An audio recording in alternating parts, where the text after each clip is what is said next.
Hi everyone, I have a fun video for you today.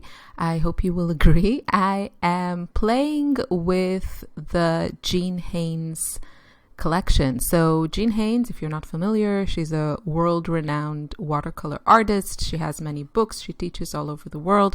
Her artwork is amazing. I think she really brought that very loose, expressive style of watercoloring to the kind of popular culture, let's say.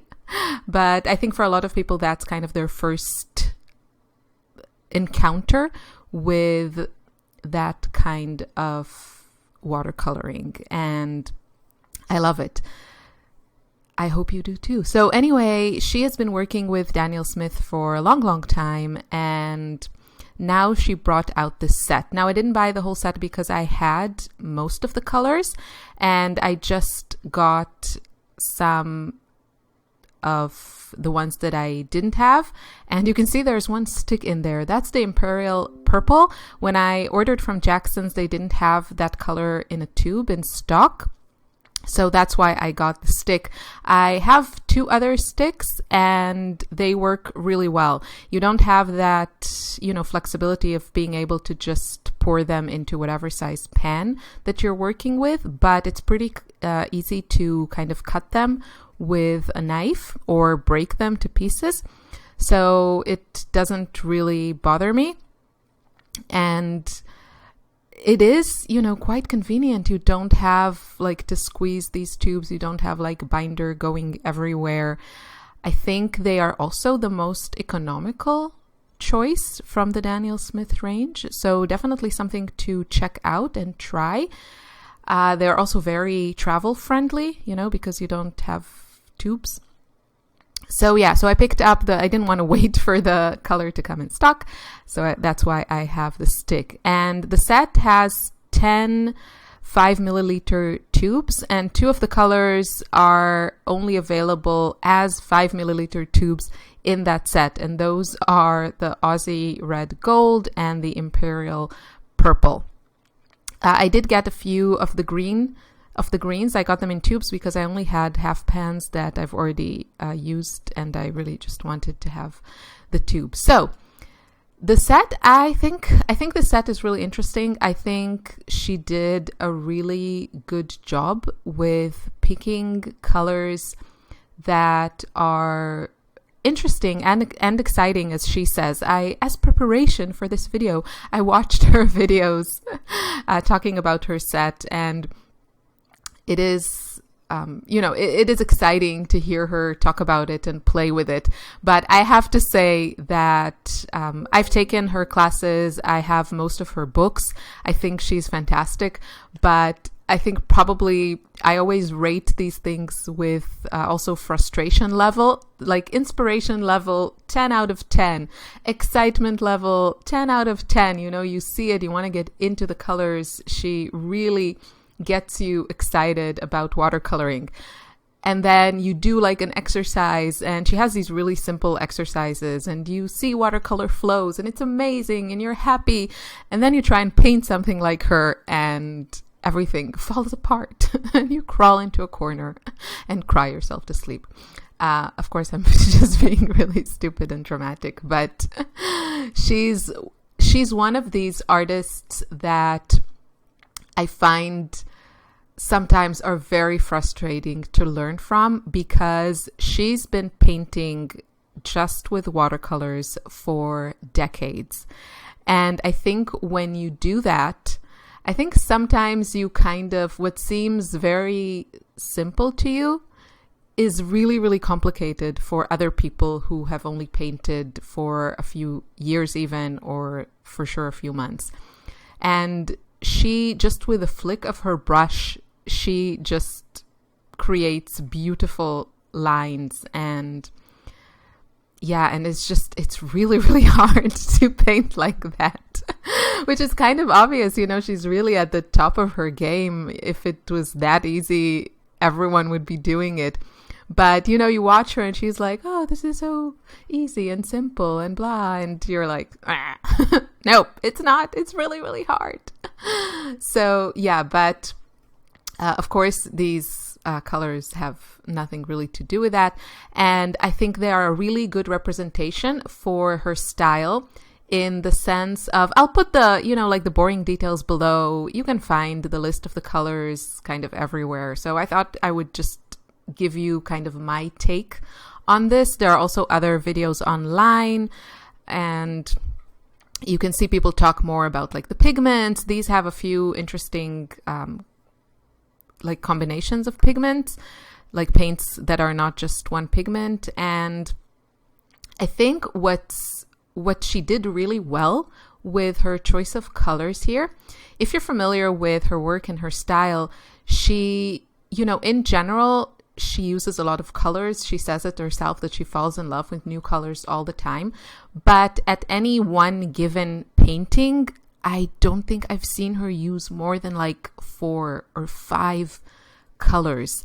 Sometimes even less. She usually uses a very, very limited color palette. And I think that's why this collection is so interesting, because you have these colors that separate and granulate, and they look they look complex, they're not flat, they're interesting, they have that dimension when you just use them alone. And even when you combine just 2 of the colors in this palette, you get such interesting effects. So you really need, like, I would say even just mixing 2 colors, you get such a variety of shades because of those combination of pigments, or, like the Green Apatite Genuine. It's like this interesting mineral that is turned into paint. So you just get very interesting colors and effects with kind of a minimal amount of colors. And that's what I really like about this set. Now, I'm familiar with almost all of the paints here. The one that I really did not know was the Imperial purple. It's not the type of purple that I usually go for. It's kind of more on the blue side, and I prefer my purples very pink, but it is beautiful. And it does do really fun stuff with the other paints.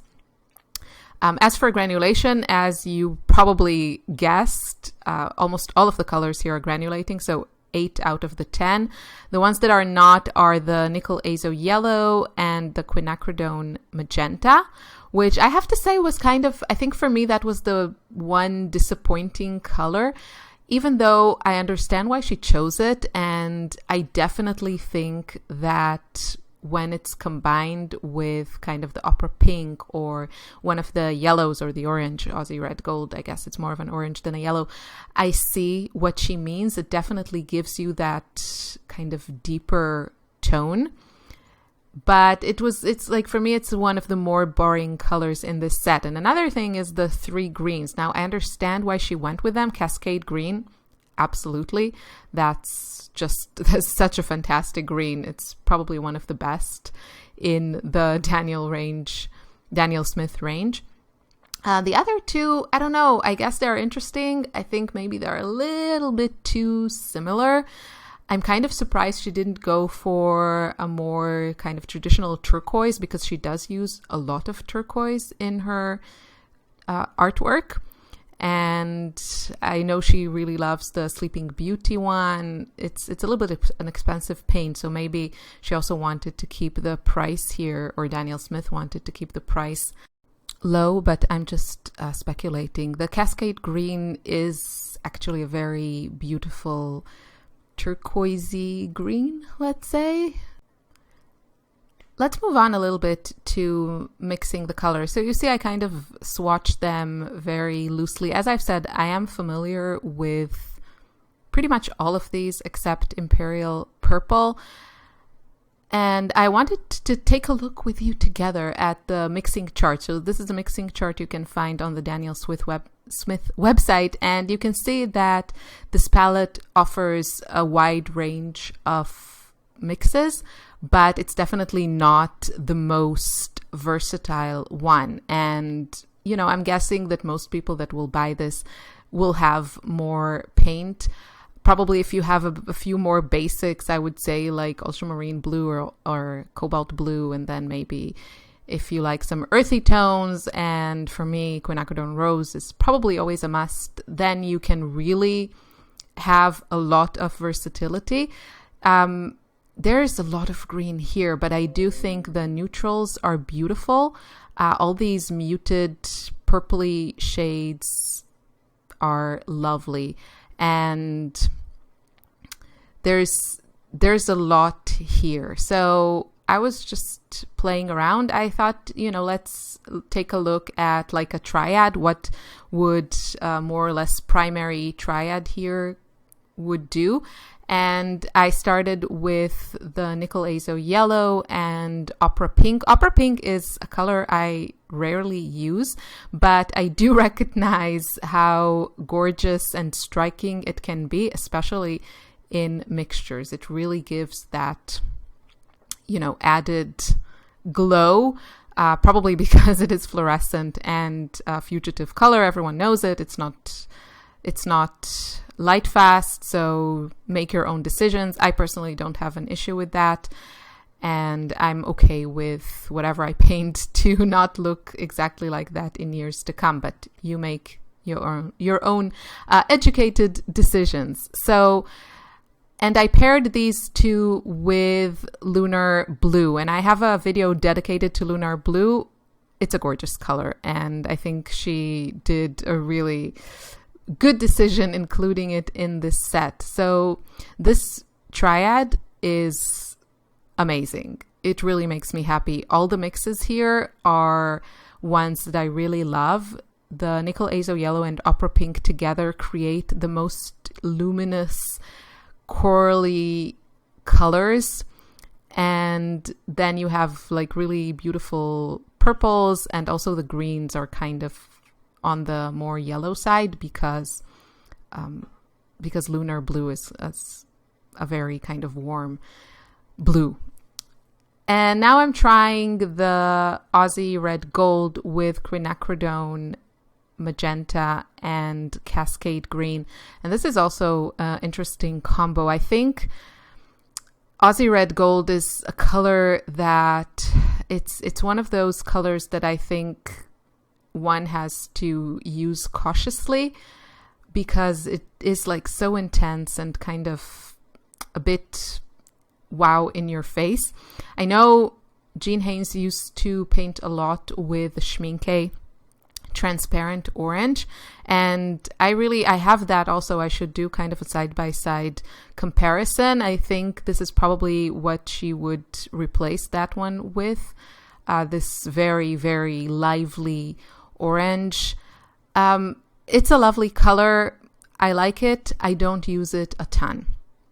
Now here is where this is really an example for me of how like watercolor magic. I mean, first of all, it was funny. I don't know if you saw that, but the moon glow on the left, it wanted to go into the yellow, but the yellow pushed it back. So, I mean, you just gotta love watercolors for doing that. I mean, look at that. You saw that? Did you see that?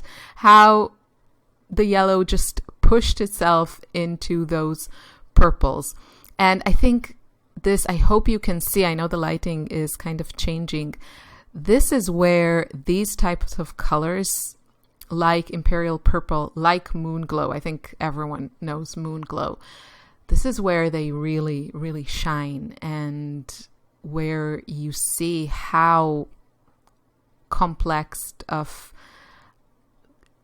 like color play you can get. I mean, just look at that. I was looking at that and I was, this is magic. With the Moon Glow, you get these green areas where the blue in the paint mixed with the yellow, and then you also have the purple ones. It's just really magic. And then also with Imperial Purple, it creates these warm mixes, and then you have the granulation. It's like all these levels of color just fantastic. Now, what do you do with it and how do you make a good painting? That's a whole other story. But if you just love playing with watercolors, if you could, you know, I mean, these pages, you could add some journaling or, of course, paint on top or do whatever you want. So you don't have to be like a Jean Haines master watercolorist to enjoy these. And yeah, I hope you would agree with me. So a bit more paint play. The brush I'm using, by the way, it's new to me and I love it. I've been on the hunt for a nice dagger brush for a long time now, a synthetic one, because the ones that kind of perform the way that I want are all from animal hair, and I don't buy brushes from animal hair. So this one is by Da Vinci, their Cascade line, I want to say. I may have mispronounced that. I'm sorry. I will link you to everything. And it's beautiful. It's so beautiful. I think I will get, it's kind of huge, like very long. So I think I will have to get also the travel size, which is expensive, but I really want to be able to travel with this brush because I still have aspirations of being, you know, an urban sketcher or a watercolorist that paints also outside of their studio. So here I'm just playing again, and you can see the beautiful kind of red corally colors you can get from mixing. I don't know, my two pinks kind of mixed up with one another, and then I mixed them with the Aussie Red Gold, and that really gave me these beautiful luminous reddish pinks. And yeah, now I'm just playing with some patterns and some mixes. It's very easy to mix with this color palette, kind of these brownish, yellowish greens. So because there are, you know, there's a yellow and orange and 3 greens, it's kind of very easy to get there. But then you can kind of tone them down with the purples. And this is the magic of Cascade green. So I don't know, I was just playing around with my brush, and you can see there these like patterns that it creates, and then that more turquoise granulation comes through. It's just a magical color. I'll have some close-ups at the end so you can take a closer look. All in all, what can I say? If you don't have these colors, I have to say, yes, you know, you should try them. This is watercolor magic. And she really did a great job of curating 10 colors out of the 200 plus Daniel Smith range. If you're just missing a few, then I think I wouldn't buy the set, but I would maybe try to complete it and get a few of the extras, of course, depending on your personal preferences. For me, I could probably live without the quinacridone magenta. I don't think that's a must for me. I don't know. It's more of, I know it has like depth to it and intensity, but it's a little bit of a dead pink to me. And I prefer others like quinacridone rose or bright rose from Holbein that just seem more lively. But I will be playing with this one a bit more. The other colors are beautiful, and especially the ones that granulate, even though they have, some of them are a mixture of pigments, I definitely think they are worth taking a closer look at. I continued to play with these a little bit also off camera, and here are some still shots. Do I need to say more? I mean, seriously, this is just magical to me. I hope you enjoyed this video. I will see you in another one very soon. Thanks for watching. Bye.